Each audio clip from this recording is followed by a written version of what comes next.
Salut à tous, c'est Fiona de fionakoma.fr. On se retrouve aujourd'hui pour un nouveau Let's Play aménagement sur Animal Crossing New Horizons. Et aujourd'hui, c'est encore une vidéo pré-filmée avant la mise à jour du mois d'octobre. Et nous allons faire la décoration des deux boutiques. Donc comme vous le voyez, les deux boutiques sont côte à côte. Enfin, il y a juste une petite route qui les sépare. Et on va donc s'occuper de la décoration de devant. Alors, je vais vous montrer un petit peu déjà la décoration derrière, qui n'est pas vraiment une décoration. C'est ici, je ne sais pas si on peut bien voir. Ah ouais, c'est un peu compliqué pour que je puisse vous montrer. Mais en fait, j'ai fait en sorte qu'à l'arrière, il y ait les poubelles, les cartons de stockage. Et j'ai fait ça pour les deux boutiques. Voilà, donc ça, c'est pas très compliqué à faire. J'ai pris des cartons simples, des lots de cartons, des containers, des sacs poubelles. Voilà, j'ai placé ça un peu comme je pouvais derrière. Et aujourd'hui, du coup, nous allons nous occuper de devant la boutique Nook et devant la boutique des Sœurs Doigts de Fée. Je vais retirer le petit motif au sol, comme ça, je vais essayer de l'arranger pour que ce soit un autre motif que celui-là, mais que ça reste toujours un peu pierre, que ça fasse toujours urbain, puisque vous savez que moi, dans mon île, il y a le côté centre-ville qui est très urbain, et le côté vraiment naturel qui prend quand même la plus grosse partie de l'île, où il y a plutôt des chemins en terre. Donc pour cela, je vais m'équiper du Romodile, je vais essayer de faire le petit chemin et on se retrouve juste après. Alors, du coup, voilà, j'ai enlevé les petites pierres, vraiment pierres grises, pour passer sur le motif sol terracotta avec de la pierre un peu plus marron. Je sais pas si c'est parce que on arrive en automne ou je sais pas. J'ai vraiment une préférence au niveau de cette zone pour l'utilisation de cette pierre, peut-être pour que ce soit plus en harmonie avec la couleur du chemin que j'ai mis en briques. Et vous pourrez voir ici que j'ai fait des petits arrondis parce que je vais placer un petit objet au milieu, par là, pour regarder un peu le chemin. Alors, on va commencer par l'aménagement de la boutique Nook, où je vais placer les objets et je pense que je vais ensuite directement enchaîner par la boutique des Sœurs Doigts de Fée, et comme ça vous fait un speed build en une fois.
Voilà donc ce que donne l'aménagement du coup des deux boutiques. Alors ici normalement vous la connaissiez déjà un petit peu, j'ai juste changé du coup les vêtements en laissant certains.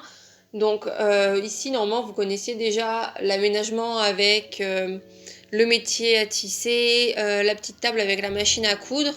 Vous remarquerez d'ailleurs que sur la table où j'ai la machine à coudre, j'ai utilisé un petit motif Vichy qui est dans les motifs que nous donne Cousette. Et en fait, j'ai voulu mettre du coup les couleurs de Layette. Donc j'aimerais juste changer de machine à écrire pour en avoir peut-être une blanche pour que ça soit moins choquant, la différence de couleur. Ici, j'y ai mis un porte-kimono élaboré. Je dois vous avouer que j'aurais préféré mettre une autre couleur parce que je trouve que ça fait trop de bleu. Mais c'est le seul que j'ai avec l'autre qui est dans le cimetière japonais. Donc ici, vous savez que c'est le coin couture avec le rouet et le métier à tisser avec la petite chaise devant pour faire du coup les vêtements avec un motif carpe-koi parce que même si mon île n'est pas entièrement japonaise, je reste tout de même une fan de la mode et la culture japonaise et asiatique en général. Ici sur ce stand que j'ai mis de façon à ne pas trop cacher du coup les vêtements que l'on voit chez les sœurs doigts de fée, j'y ai mis un chapeau melon rouge et des petites bottes en suédine jaune. Alors j'ai mis ce que j'avais, hein, vraiment. J'ai voulu mettre des vêtements dits d'automne avec ce que j'avais dans mes placards. Le seul vêtement qui reste, c'est cette robe, la robe de mariée. Comme je ne la mettrai jamais, je me suis dit autant qu'elle serve de décoration devant la boutique des sœurs doigts de fée, les boutiques de couture. Et après, ce sont quasiment tous des vêtements que l'on peut acheter chez les sœurs doigts de fée, sauf cette robe qui est issue de ma création. Donc si vous souhaitez que je vous la partage, je peux vous le faire. Mais ce n'est pas non plus dans mes intentions parce que je la trouve pas non plus excellente. C'est simplement une robe marron avec une ceinture marron un peu plus foncée. Donc voilà, il y a juste peut-être le dos où j'ai fait une espèce de zip derrière, voilà, un peu comme pour Rilakkuma. Alors, je viens de péter le ballon, je pense que vous le remarquerez vu la coupure qu'il y a eu. Je vais installer cette petite fontaine du coup coquillage. J'avais oublié qu'elle était hyper relou à placer. On ne peut pas la mettre vraiment au centre. Donc pour l'instant je la place comme ça. Peut-être que je trouverai plus tard autre chose à mettre à part la fontaine à Brevoire. Et devant la boutique Nook, je me suis dit pourquoi pas placer tout ce qui est friandises. Donc ici, la petite machine à bonbons et les distributeurs comme ça, c'est vraiment des choses que j'ai l'habitude de voir moi dans des magasins. Ici, le petit chariot de gâteau de la chance qui vient de Pocket Camp. C'était Mélie et Mélo qui le tenaient, donc autant qu'ils servent ici aussi, devant la boutique Nook où c'est Mélie et Mélo qui le gèrent. Et ici, le stand Barba Papa, je ne savais pas où le mettre de base sur mon île et je me suis dit pourquoi pas également le placer là vu que c'est une zone où il n'y a que de la nourriture. Bon, du coup, il n'y a personne pour le gérer. Le seul objet que j'ai pas pu replacer, c'est le râpe glace qui, normalement en Asie, c'est l'équivalent de nos granités ou granita, selon d'où vous venez. J'en ai donc terminé avec l'aménagement des 2 boutiques dans Animal Crossing New Horizons.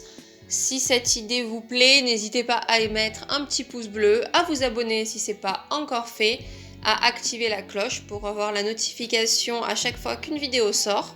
Je vous dis donc à la prochaine pour un let's play sur Animal Crossing New Horizons. Ciao!